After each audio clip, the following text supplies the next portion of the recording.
Silvia y lo saludamos. Buenas tardes, doctor, ¿cómo va?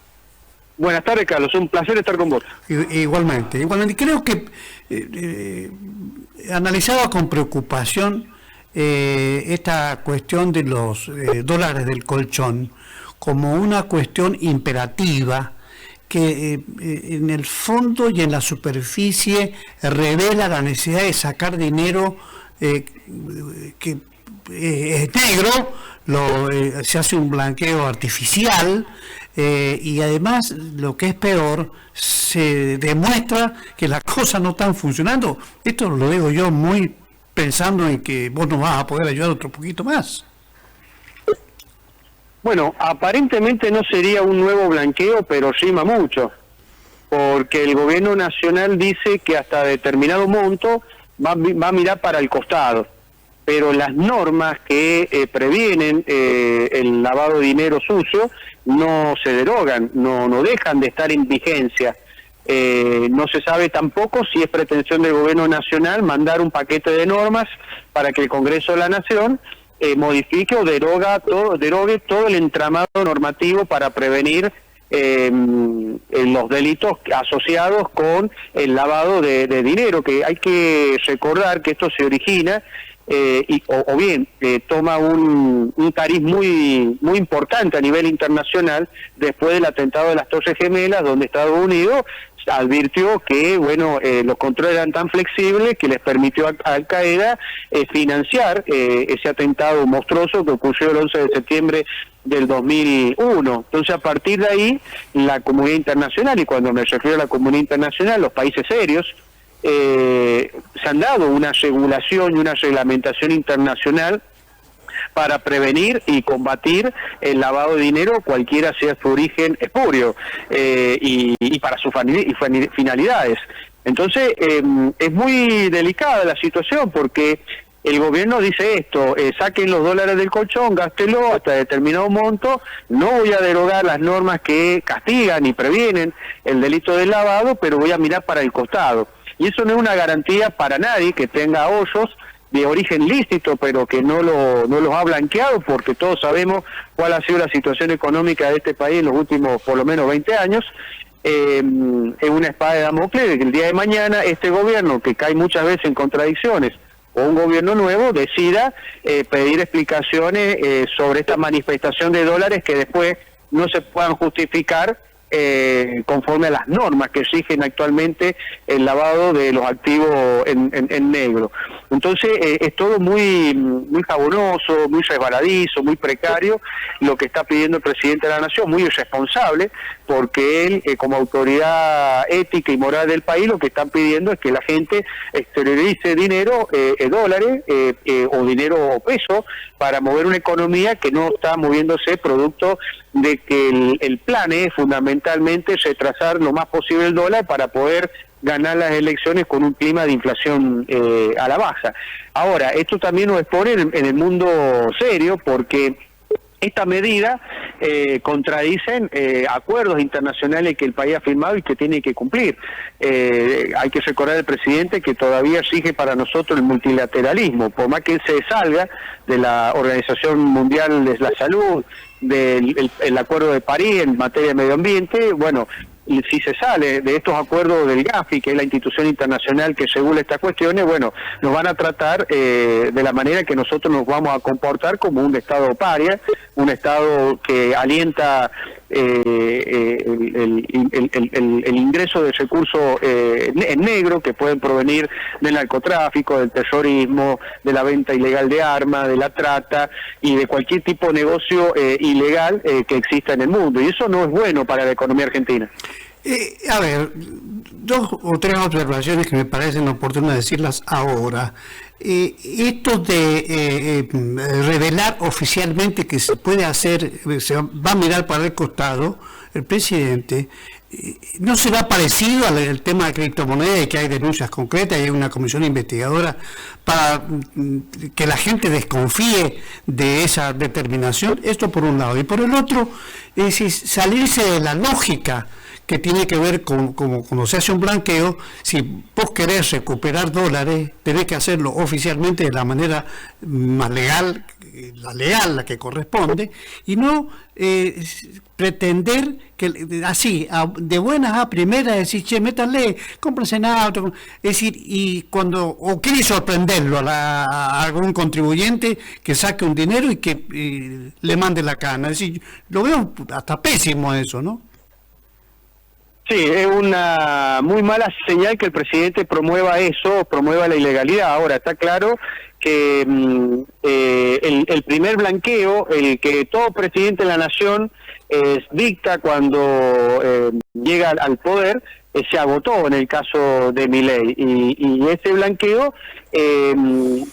no fue suficiente. Parece que el préstamo del Fondo Monetario tampoco ha sido suficiente para mover la economía, para incrementar las reservas del Banco Central, que están ahora, desesperados para que la gente saque esos ahorros, consuma, y poder de esa manera entre movilizar una economía que está bastante achatada y hacerse de esos dólares que para fines del mes de junio tienen que ser del orden de los 4.500 millones de dólares las reservas, por encima del préstamo del Fondo Monetario Internacional.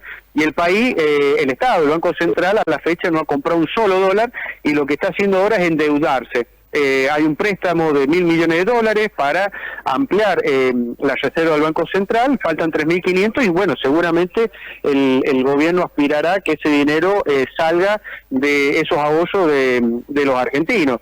Pero me parece que la propuesta es muy temeraria, no creo que tenga efecto. Los argentinos están acostumbrados a lidiar con gobiernos bastante irresponsables y bastante flojos en cuanto a la legalidad de su accionar.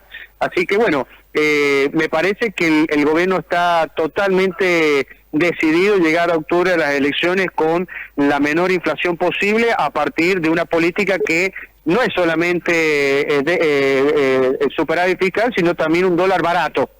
Y para eso necesita no comprar dólares, porque cuando comience a comprar dólares el Banco Central, todos saben cómo son las reglas de la oferta y la demanda. A mayor demanda de dólares, el precio del dólar va a aumentar, y eso seguramente se percute en los precios, porque es muy sensible la inflación en la Argentina al incremento del valor del dólar, y es lo que debe estar especulando el gobierno nacional.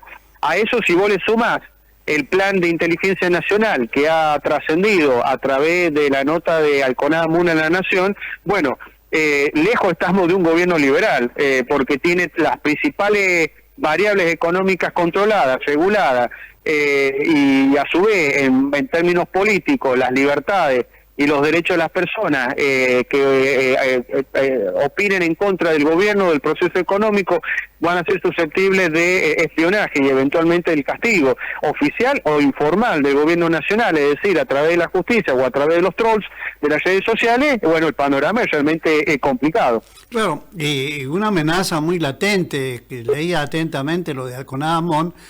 Enseguida fue censurado, enseguida se le metieron en las cuentas. Esto lo analiza también muy concretamente Joaquín Morales Solá, y creo que esto es una pésima señal, que si la mirás como la estamos mirando nosotros y la comparás con las cosas que él quiere, creo que no le van a cerrar muchas cosas, porque si no entran los dólares que él necesita, va a entrar en un desconcierto, y eso me parece que va no solo en una mala señal local, sino también internacional, ¿no? Si no se consigue esa reserva, que debe ser del orden de los 4.500 millones que ha firmado con el Fondo Monetario, el gobierno irá a pedir un perdón al Fondo Monetario. Y el Fondo Monetario seguramente mirará para el costado y dará ese perdón para que el gobierno llegue en las mejores condiciones posibles a las elecciones de octubre. Ya Georgieva, presidenta del Fondo Monetario, en unas lamentables declaraciones donde se inmiscuye en la política interna del país, pidió casi el voto para los libertarios en octubre. Entonces, el tema es que el relanzamiento de la economía de la mano de Milei y los libertarios, en realidad es una carrera contra el tiempo para tratar de llegar a las elecciones. La primera parte se agotó con el blanqueo, y ahora estamos viendo que con este préstamo multimillonario del Fondo Monetario, se sigue con esa misma senda.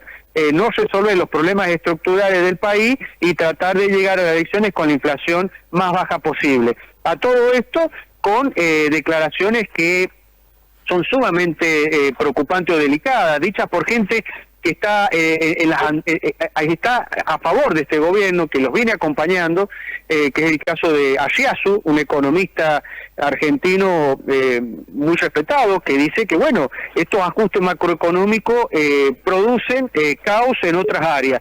Y claramente en el caso de la Argentina ese caos lo está produciendo en el área de la producción, del comercio, del trabajo. Acá hay noticias preocupantes en la provincia de San Juan, como por ejemplo la posibilidad del cierre de la fábrica de galletitas en Albardón, producto de que, bueno, no solamente no tiene rentabilidad, sino que no puede competir con la ola de importaciones, que es también otra medida para bajar la inflación, que es facilitar el acceso de productos más baratos que vienen del exterior.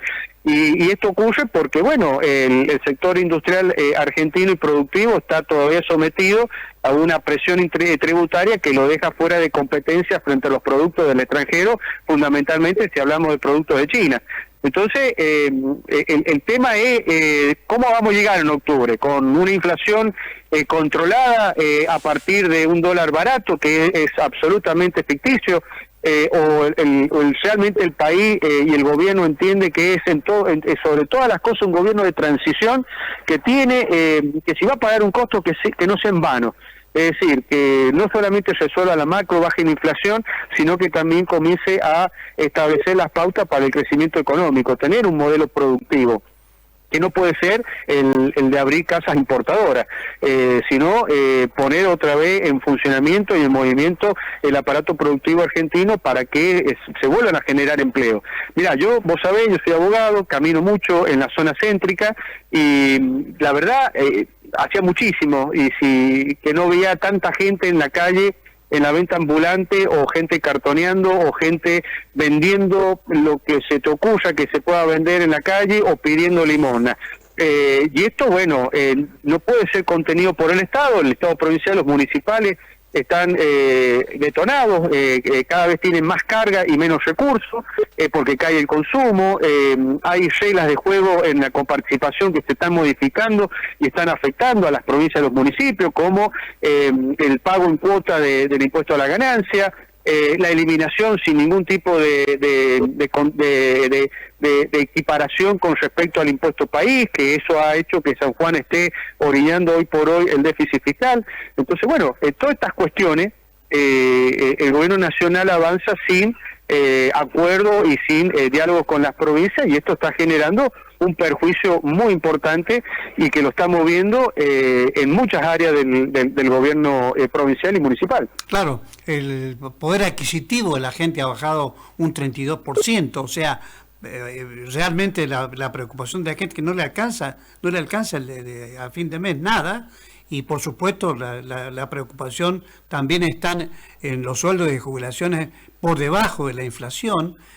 Por ejemplo, los médicos en Buenos Aires, los docentes, hay un desconcierto total, porque dice que llegar a fin de mes es misión imposible, ¿no?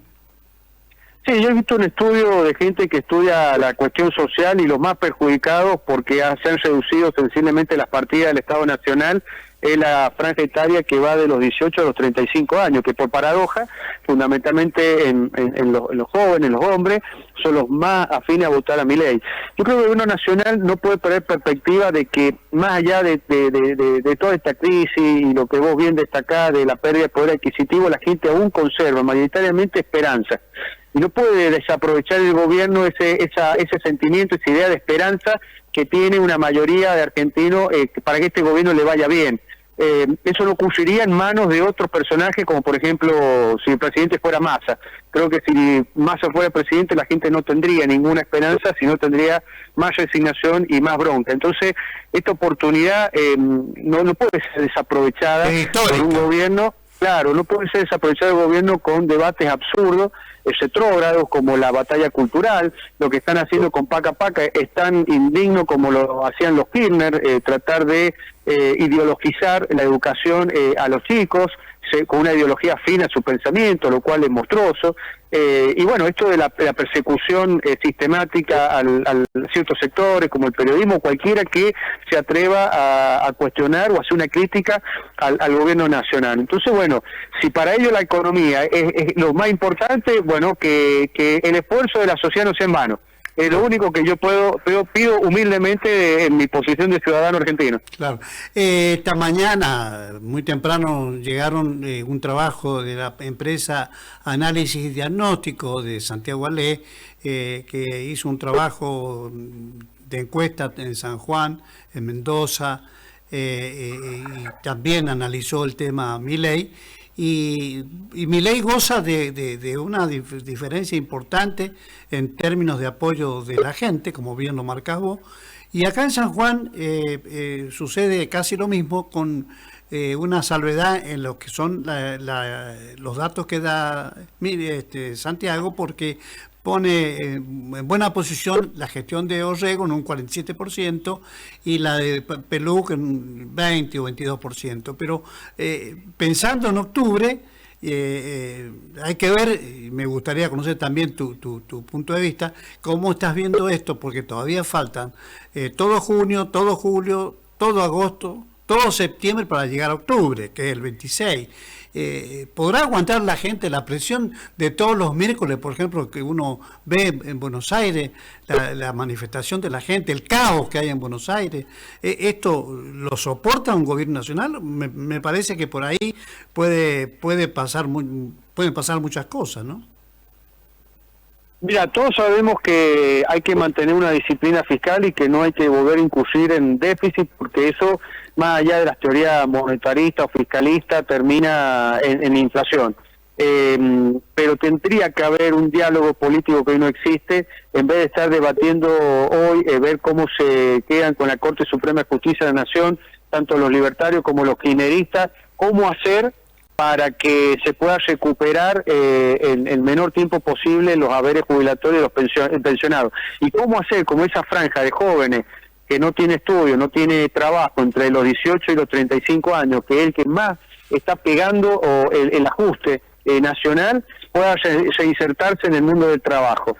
Pero bueno, el presidente es una persona que tiene comportamientos muy chiquilines y por ahí bastante intolerante, y que no significa que tenga, porque es medio chiquilín, esa conducta es propia de los autoritarios, que no saludar ni al jefe de gobierno de la ciudad de Buenos Aires o a su vicepresidenta.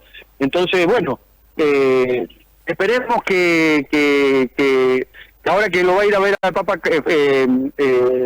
al León XIV, tenga esa actitud de abrir la mano y empezar a conversar con otros sectores para hacer posibles separaciones necesarias, urgentes, como estos sectores, sin afectar el equilibrio económico. Pero bueno, en el Te Deum, el discurso de García Cuerva, que creo que ha sido el discurso más claro respecto a la situación política y social que vive la Argentina, y no fue un discurso político, sino fue, por sobre todas las cosas, un mensaje religioso, porque de eso se trata la Iglesia.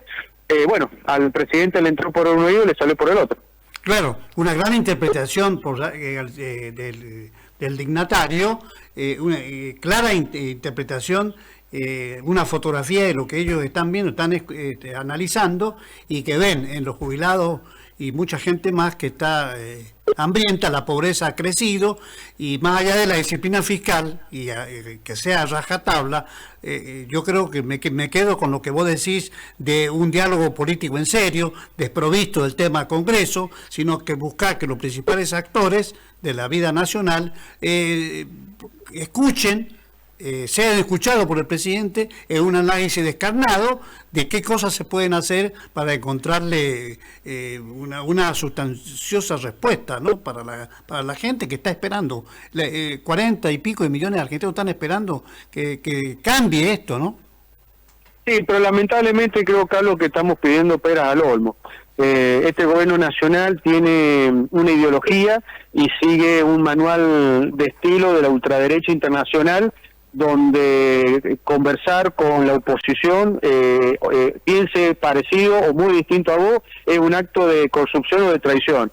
Ellos juegan con los algoritmos, movilizan el odio, movilizan la bronca de la gente y no se salen de ese esquema. Entonces, lo que ellos pretenden es hacer todo conforme a lo que ellos creen y cómo creen que debe hacerlo. Si no, hay que preguntarle a Macri, con el nivel de destrato, cómo lo están mandando a cuarteles de invierno, sacándole el partido, sacándole los votos, a pesar de que sin Macri, el gobierno de Milei el año pasado, no sé si hubiese tenido los éxitos que ha tenido en materia económica. La adhesión del PRO la ha destacado muchísimas veces Macri, pero además Milei ha contado con el inestimable apoyo de Patricia Bullrich, que no sé, son 6 o 7 partidos en la que militó, ¿no?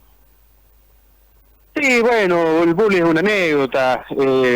Seguramente si mañana la izquierda de Miriam Bregman llega al poder, ella rápidamente se acomodará y será ministro. Seguirá metiendo palo como ha hecho siempre, pero más allá de eso, a mí lo que me preocupa son los partidos y el cambio de doctrina y de ideología a fin de mantenerse al calor del sol. Actitudes como ha tenido el radicalismo y el PRO de abandonar su historia, abandonar su ideología, su doctrina, con tal de no perder algunas posiciones de poder, me parece patético, me parece lamentable y es una muestra de la decadencia política que tiene la Argentina. Por último, y agradeciéndote desde ya de tu inestimable respuesta para todo lo que te consultamos, ¿cómo estás viendo tribunales después de la causa Rubiño, en la cual no se observa, nadie mueve un músculo en ese tema, ¿no? Bueno, una confirmación de que la política en San Juan cree que la Corte, para la Corte de la Justicia es un coto de caza. El silencio de la legislatura y la ausencia de política en materia judicial del Ejecutivo hablan por sí solos. No hacen nada. Y si no hacen nada, no tiene por qué cambiar las cosas en la justicia de San Juan. Vendrá otra causa donde la sociedad volverá a sufrir en carne propia que hay dos justicias, una para poderosos y otra para los pobres. Qué bárbaro. Gracias, Marcelo. No, por favor, gracias a vos. Bueno, ahí estaba con nosotros Marcelo Arancibia, ¿no? Con varios temas y varios títulos, ¿no?